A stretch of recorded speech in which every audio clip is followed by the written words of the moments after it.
அன்பான இனிய உறவுகளே, குமரன் எல்லா வேலையும் முடிச்சுட்டு வேலை பார்த்தவங்களுக்கு எல்லாருக்குமே காசை கொடுத்து செட்டில் பண்ணுறாங்க.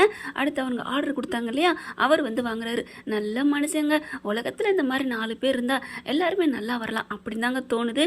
சூப்பர் மனுஷங்க. எனக்கு உண்மையிலே சும்மா சின்ன கதாபாத்திரத்தை தான் வந்திருக்காங்க. அவங்க வந்து ஷெடியூலில் வேலை பார்க்குறவங்கள தான் இருக்கணும். அவரை பார்க்கையிலே அந்த பேச்சு தோரணை எல்லாமே நல்லா பக்காவாக பொருந்தி வந்திருக்கு.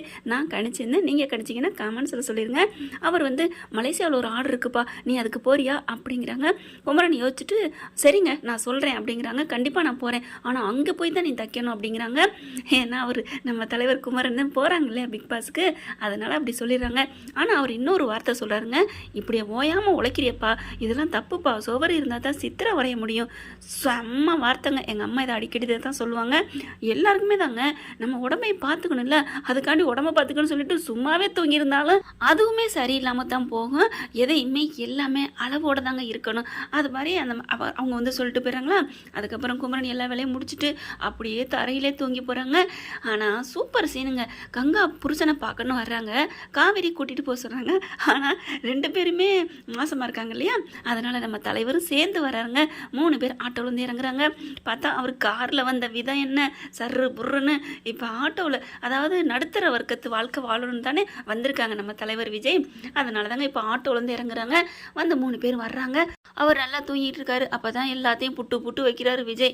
இது ஏன் இது இந்த கங்கா வில்லியாக்கணும், முன்னாடியே சொல்லியிருக்கலாம். அதை தான் சொல்லிட்டாங்களே, அவன் நம்ப மாட்டா கங்கா அப்படின்னுட்டு. அதுக்கப்புறம் என்ன பண்ணுறாங்க, அப்படியே போய் உட்காந்துடுறாங்க படக்குன்னு. குமரன் பக்கத்தில் போய் இங்கே காவேரி விஜய் வெளியே நிற்கிறாங்க. சரி காவேரி வா நம்ம போவோம். எங்க அக்கா அதெல்லாம் பார்த்துக்குவாங்க. இல்லை அக்காவை தனியாக, ஐயோ அதெல்லாம் குமரன் பார்த்துக்குவாரு, நீ வா நம்ம போவோம் அப்படின்னு சொல்லி செம்ம சீனு. அப்படி 2 பேரும் கிளம்புறாங்க. அடுத்து பார்த்தீங்கன்னா இங்கே கங்கா உட்காந்து கண்ணீர் விடுறாங்க, ஒன்று தேம்புறாங்க. அவங்க கண்ணீர் தண்ணி விழுகுதுங்க டொட்டுன்னு. அந்த கண்ணீர் தண்ணி விழுந்தவன குமரன் கண்ணை முழிக்கிறாரு. ஏய் கங்கா வா வா அப்படின்னு சொல்லிட்டு, ஏமா இந்நேரத்தில் வந்திருக்க, ராத்தில் வந்திருக்க அப்படி இப்படின்னு சொல்லி பதட்டம் அப்படியே ஒரு கண்ணில் தெரியுது. பாசக்கார பயப்புள்ள அப்படின்னு சொல்லலாம். குமரனுக்கு பட்டம் கொடுக்கலாம் உண்மையிலே. ஆமாங்க, காவேரி ஒரு விதத்தில் எல்லாரும் நல்லா இருக்கணும், எல்லா பிரச்சனையும் தீர்க்கணும் அப்படின்னு அவங்க நினச்சா, அவங்க எல்லா பிரச்சனையும் தீர்க்கணும்னு நினச்சாலும் தன்னோட குடும்பத்துக்காக, அதாவது தன்னோட குடும்பத்துக்காக பிரச்சனையை தீர்க்கணும் அப்படின்னு நினைக்கலாம். ஆனால் குமரனுங்கிறது, நான் உண்மையிலே நான் இந்த நாடகத்தை பார்த்துட்டு சொல்கிறேன், நான் தலைவி காவேரி விஜய் தான் ரொம்ப அடிக்ட்டு. ஆனாலும் குமரனோட கேரக்டரை வச்சு சொல்கிறேன். அவங்க வந்து தன் சொந்த குடும்பம் அப்படின்னு மட்டும் இல்லாமல் உலகத்தில் ஊரில் யாருக்கு கஷ்டம்னாலும் சரிங்க வெள்ளந்தியாக போய் நிற்பாருங்க. நான் சொன்னது சரிதானே அப்படின்னா கமெண்ட்ஸில் சொல்லுங்கள், இல்லைன்னா நோன்னு சொல்லிடுங்க ஃப்ரெண்ட்ஸ். அப்போ தான் இங்கே குமரன் பார்த்துட்டு, நீ தனியாயமாக வந்த அப்படிங்கல, இல்லை காவேரி கூட தான் வந்தேன். காவேரியா எங்கே, காவேரி எங்கே அப்படிங்கல, அவங்க விஜய் கூட தான் வந்தா, விஜய் கூட போயிட்டாங்க அப்படிங்கிறாங்க. அப்படியா, சே ஏமா அப்படிலாம் அலையிற அப்படிங்கிறாங்க. அப்படின்னு சொல்லிட்டு எப்படி வந்த, அவர் வந்து குமரன் வந்து கங்கா பற்றி கேட்குறாங்க. ஆனால் கங்கா டக்குன்னு கையை பிடிச்சிட்டு தோளில் சாஞ்சு கட்டி பிடிச்சிடுறாங்க. என்கிட்ட சொல்லியிருக்கலாம்ல அப்படின்னு சொல்லிட்டு, கங்கா அதெல்லாம் ஒன்றும் இல்லை விடு அப்படின்னு சொல்லிட்டு கொஞ்சம் பேசுகிறாங்கன்னு வைங்களேன். அடுத்து பார்த்தீங்கன்னா பாட்டு போடுறாங்க, சூப்பர் பாட்டு, கடலோர கவிதைகள் பாட்டு ஓடுதுங்க. செம்மையாக இருக்குது, செம்ம லவ் மூட்ஸ்ன்னு சொல்லலாம். ஆனால் பார்த்தீங்கன்னா கட்டுத்தறி காலை நானே கண்ணுக்குட்டி ஆனேன்னு பாட்டில் வருது. இந்த லைன் வந்து நம்ம தலைவர் விஜய்க்கு தானங்க பொருந்தோம். ஆனால் ஆமாங்க, அவர் என்னம்மா துள்ளி திரிஞ்சார் இன்னைக்கு காவேரிக்காண்டி பொட்டி பாம்பா. ஆமாங்க, கட்டுத்தறி காலைங்கிறத விட பொட்டி பாம்புன்னு சொல்லலாம். கரெக்டு தான், கட்டுத்தறி காலை குமரனாக இருக்கட்டும், கங்காவாக இருக்கட்டும். ஆனால் எங்கே பொட்டி பாம்பாக இருக்கிறது நம்ம விஜய் தானங்க.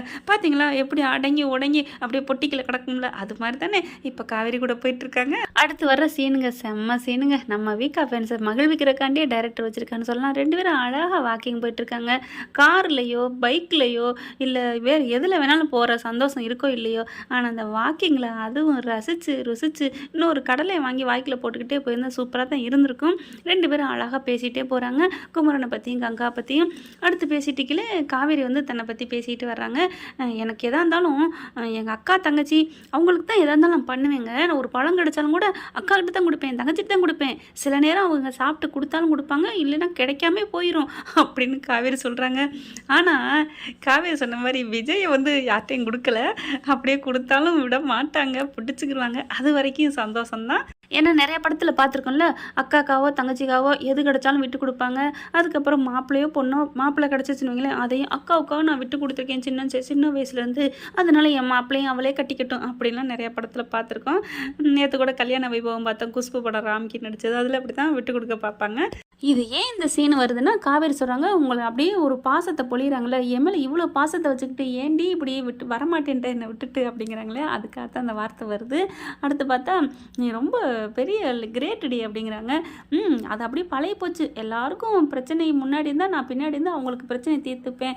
இப்போ நீங்கள் பார்த்தீங்களா, எங்களுக்காக எல்லாத்தையும் விட்டுட்டு உங்களை பின்னாடி வச்சுட்டு பிரச்சனையை முன்னாடி வச்சு எனக்காக வந்திருக்கீங்களே அப்படிங்கிறாங்க. நோ நோ காவேரி, யார் சொன்னா உனக்காக வந்தேன்னு? என்ன பாஸ் அப்படிங்கிறாங்க. ஆமாம், நான் உனக்காகலாம் வரல, பாப்பாக்காக வந்தேன் அப்படிங்கிறாரு. பாப்பான்னு சொன்னோன்னா கொஞ்சம் ஊடல் பண்ணுவாங்க. அட பாவி, அப்போ நான் இல்லையாடா உனக்கு முக்கியம் அப்படின்னு சொல்லுவாங்கன்னு பார்த்தா சொல்லலை, சிரிக்கிறாங்க காவேரி. இப்போலாம் விஜய் என்ன சொன்னாலும் அக்செப்ட் பண்ணிக்கிறாங்க.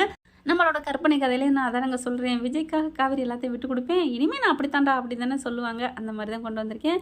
அப்போ தான் விஜய் சொல்கிறாங்க, நான் எனக்காக நம்ம பாப்பாக்காக நான் வந்தாலும் எனக்காகத்தான் காவேரி நான் வந்திருக்கேன்.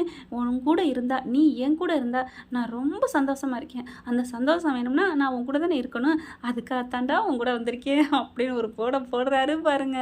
அப்படியே காவேரிக்கு சந்தோஷம் தாங்கலை. அதாவது நம்மளை நினச்சி ஒருத்தவங்க ரொம்ப ஹாப்பியாக இருக்குன்னு சொன்னால் எவ்வளோ பெரிய சந்தோஷம், பிறவி பலனை அடைஞ்ச மாதிரி தானே. அப்படியே ரொம்ப ஹாப்பியாகிறாங்க. அப்புறமா ஐஸ்கிரீம் சாப்பிடுமா, வாங்கித்தாங்க சாக்லேட் ஐஸு அப்படிங்கிறாங்க. நான் கூட வெண்ணிலா கேட்பாங்கன்னு நினச்சேன். ஓரமாக நிப்பாட்டி வச்சுட்டு போயிட்டு ஐஸ்கிரீம் வாங்க போகிறாங்க. அதுக்குள்ளே நேற்றெல்லாம் கற்பனை கரையில் மெடிக்கலுக்கு போகிறாங்க. அப்படி இப்படின்னு நம்ம தட்டி விட்டோம். அப்படி நடக்கலாம் இப்படி நடக்கலாம்னு ஒரு கற்பனை தானேங்க, இதுலலாம் தப்பு இல்லை. அடுத்து பார்த்தா அவங்க செல்லை கொடுத்துட்டு போகிறாரு, அதை நோண்டிக்கிட்டு இருக்காங்க. வீதிங்கள்லையும் தெருக்கள்லையும் செல்லு நோண்டக்கூடாது அப்படிங்கிறத, வீதி தெரு எல்லாம் ஒன்று தானே. சரி விடுங்க, காவேரி விஜய் பற்றி பேசினா என்ன சொல்கிறதுனே தெரிய மாட்டேங்குது. அப்படி பார்த்தா செல்லு நோண்டக்கூடாது அப்படிங்கிறது இது ஒரு உதாரணங்க. முக்கியமான கால் வந்தாலும் நான் அந்த மாதிரி வீதியில் இருக்கேன் அப்புறம் பேசுகிறேன் அப்படின்னு சொல்லிட்டு கட் பண்ணணும்னு தான் சொல்லியிருக்காங்க. வள கொலன்னு பேசக்கூடாது. அப்புறமா செல்லை பார்த்துட்டு இருக்காங்க காவேரி. அப்படியே பார்த்துட்டு இருக்கல, அவர் என்னங்க பின்னாடியே திரிவானாங்க. அப்படியே நூல் பட்டத்துக்கு இவங்க காவேரி விஜய் பட்டம்னா பசுபதி நூல்னு சொல்லலாம். அப்படியே உட்காந்து டேய் வண்டி எடுறா அப்படிங்கிறான். கரெக்டாக பார்த்துட்டு செம்மையாக அப்படிதான் ஒரு நைட் டைம் வேறையா, சும்மா அப்படியே பசுபதி அந்த வெளிச்சத்தில் பார்க்கல ஒரு மாதிரி டெரராக இருக்குது. சர்றன்னு வேகமாக வருதுங்க. அப்படியே மூவ் ஆகிட்டு வந்துட்டுருக்கு. நம்ம தலைவர் இருக்கையில் தலைவிக்கு ஏதாவது ஆகுமா என்ன? சும்மா பாஞ்சு வந்து காப்பாற்றிடுவார் தானேங்க. கண்டிப்பாக நாளைக்கு அதுதான் நடக்கும். எழுதி வச்சுக்கோங்க அசோக், காலண்டரில் எழுதி வச்சுக்கோ அப்படிங்கிற மாதிரி எல்லாரும் எழுதி வச்சுக்கோங்க. பசுபதிக்கு தான் ஏதாவது ஆனாலும் ஆகுமே ஒழிஞ்சு தலைவிக்கு ஒன்றும் ஆகாது. ஆக விட மாட்டார் தலைவர். ஆகக்கூடாதுன்னு தானங்க வேண்டணும். எதையுமே பாசிட்டிவாக தானே திங்க் பண்ணணும். அதனால் காவேரியை காப்பாற்றிட போகிறாங்க.